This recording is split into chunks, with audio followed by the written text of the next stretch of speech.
Era uma quadra coberta para essa escola que funciona de turno inverso, que atende o EJA. É diferente ou não é? Sim.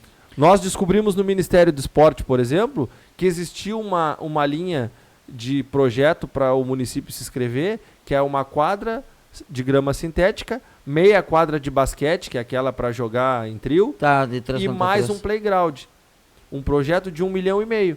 E para nossa surpresa, o nosso município não estava inscrito. Então, eu acredito que a política acontece lá. E se o agente político tiver a oportunidade de ir, ele tem que ir. Desde que a sua ida se justifique.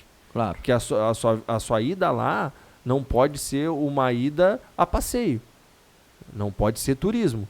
Se a pessoa vai realmente para trabalhar, se a pessoa traz os comprovantes dos ministérios, se o agente político traz os comprovantes de que esteve junto aos seus deputados e principalmente traz recursos, eu não vejo nenhuma objeção de ir, né? E até digo mais, eu acredito que o Poder Executivo teria que, né, periodicamente, munido de projetos executáveis, está sempre tensionando e cobrando do governo federal e do governo estadual melhorias para a nossa comunidade. E quando vocês vão nessas viagens, já saem daqui já com as pautas pré-estabelecidas, com a agenda tudo marcada? Luciano. Não é chegar lá e bater de porta em porta. Não. Nós não. Nós do PT não. Eu te digo assim, ó, até as viagens que a gente faz para Porto Alegre. E tá ali o Ari, que é um grande amigo teu, que pode te dizer. A minha solicitação de viagem, toda solicitação de viagem que eu faço, eu coloco o que eu vou, aonde eu vou ir, qual a pauta que eu vou trabalhar e o horário. Eu costumo sempre fazer no mínimo 3 a 4 agendas por dia. Uma de manhã ou 2 pela manhã e 2, 3 à tarde.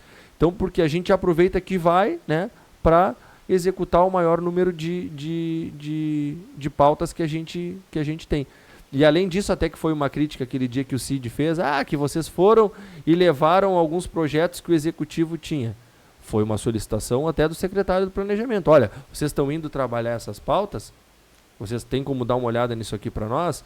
Uma das pautas foi da secretária Suzana, lá da Agricultura, que nós, naquele período do ano passado, das enchentes, também descobrimos em Porto Alegre, no Ministério, no MDA do Desenvolvimento Agrário, que existia uma linha de financiamento junto ao Ministério da Integração. E naquele período nós já fizemos o alerta, né? Eu digo, olha, existe recurso no Ministério da Integração, tem que ter o projeto. Então não tem problema nenhum a gente chegar lá e protocolar, já que é o PT que está governando, né? Não tem problema nenhum. Mas nós fomos tratar das nossas pautas.